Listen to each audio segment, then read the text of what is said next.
సమాధానమే, సంతోషమే సమాధానమే, సంతోషమే సమాధానమే, చెప్పనా సత్యమైన సంతోషం, చెప్పనా సత్యమైన సంతోషం.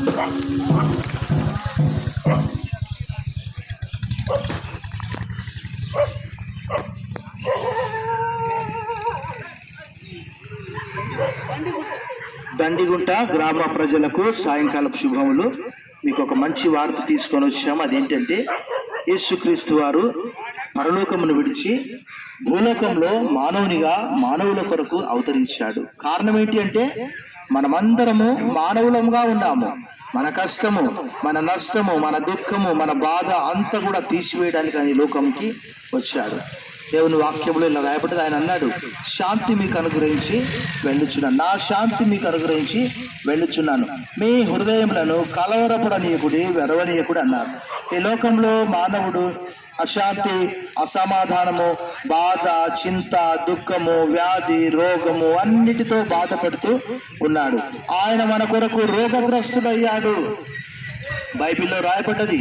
మత్తయి సువార్త 8వ అధ్యాయము 17వ వచనంలో అక్కడ భక్తుడు రాస్తూ ఉన్నాడు, ఆయనే మన బలహీనతలను వహించుకొని మన రోగములను భరించనని ప్రవక్త అయిన యెషయా ద్వారా చెప్పబడిన లేఖనము నెరవేరింది అనే మాట రాయబడ్డది. ఇంకా హెబ్రీ పత్రిక 2:9లో భక్తుడు అంటున్నాడు, దేవుని కృప వలన ఆయన ప్రతి మనుష్యుని కొరకు, అంటే ఇక్కడ దండిగుంట గ్రామంలో ఉన్న ప్రతి ఒక్కరి కొరకు ఆయన ఏం చేశాడట, మరణాన్ని అనుభవించాడట. అంటే రుచి చూశాడనే మాట రాయబడ్డది.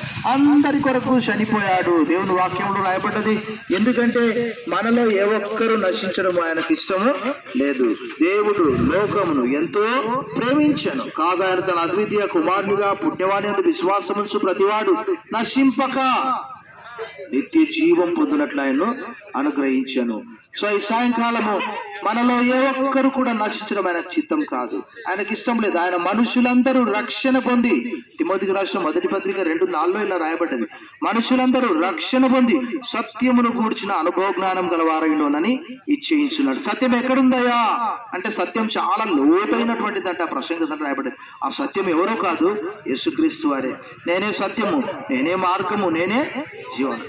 సో ఈ సత్యదేవుని మీరు తెలుసుకోవాలంటే ఏకైక మార్గము, మీకు కొన్ని కరపత్రికలు కూడా ఇస్తున్నారు, స్థానిక సంఘములో మీరు తెలుసుకోవచ్చు.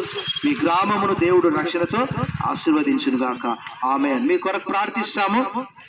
సర్వశక్తి గల దేవా, ఈ రక్షణ వాక్యం తీసుకొని మీరు ఆ రోజు గ్రామం వెళ్ళారు.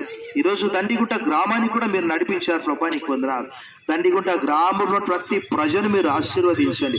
వారి అస్వస్థత, అనారోగ్యం, దుఃఖము, బాధ, ఎరుపు, ఇబ్బంది, ఆర్థిక సమస్య, అనారోగ్య సమస్య, సంతానలేమి, నిరుద్యోగం అన్నింటినీ దూరపరచండి. ఈ నిత్య జీవాన్ని ఈ గ్రామ ప్రజలందరికీ దయచేయమని వారిని ప్రేమిస్తున్నందుకు వందనాలు చెల్లిస్తూ యేసు నామములో ప్రార్థిస్తున్నాం తండ్రి.